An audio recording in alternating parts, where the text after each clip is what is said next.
نحمدہ و نصلی علی رسولہ الکریم۔ ویلنٹائن ڈے منانا جائز ہے یا نہیں، اور یہ پچھلے زمانے میں پایا جاتا تھا یا نہیں؟ یہ آج کل سے نہیں، اس کا تو زمانہ ہوا ہے بہت وقت سے۔ اس رسم نے اور اس بدعت نے اور اس گناہ کے کام نے زور پکڑا ہے، لیکن ہمارے لیے اس میں یہ ہے کہ ہم اس سے بچیں۔ فمن تشبہ بقوم فہو منہم، چونکہ یہ غیروں کا رسم ہے، مغرب کی تہذیب ہے اور ان کا رسم اور رواج ہے، اور فحاشی ہے، عریانی ہے، گناہ کو دعوت دینا ہے، ایک آزاد خیالی پیدا کرنا ہے مرد عورتوں کے لیے۔ تو لہٰذا اسلام کے حوالے سے اسلام میں اس کا کوئی سرا نہیں ہے۔ اسلام اس میں کسی چیز کی اجازت نہیں دیتا کہ ایک مرد ایک عورت کو یا ایک عورت ایک مرد کو سر عام ان کو گفٹ یا بس ایک قسم کی گناہ کی دعوت دے۔ تو لہٰذا یہ مغرب کی تہذیب ہے، اور مغرب میں تو سورج بھی جا کے اعلان کر دیتا ہے کہ میرے پیچھے نہ آؤ۔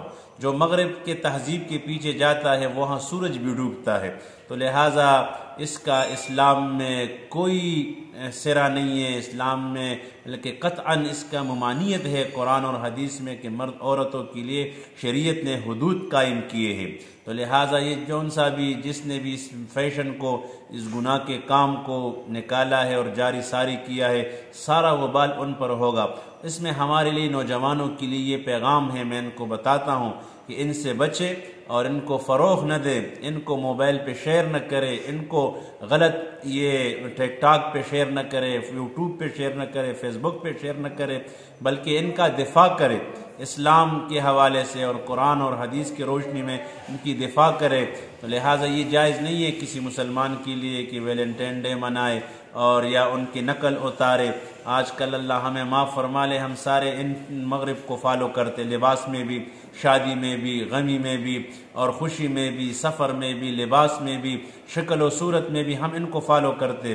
یہ مغرب کی تہذیب ہے یہ، اور جیسے میں نے عرض کیا کہ مغرب میں تو سورج بھی جا کے غروب ہوتا ہے اور یہ اعلان کرتا ہے کہ میرے پیچھے نہ ہو، غروب ختم ہو جاؤ گے، آپ کی روشنی ختم ہو جائے گی، ایمان ختم ہو جائے گا اور آپ کا مذہب ختم ہو جائے گا، آپ کی ایمانی روشنی ختم ہو جائے گی۔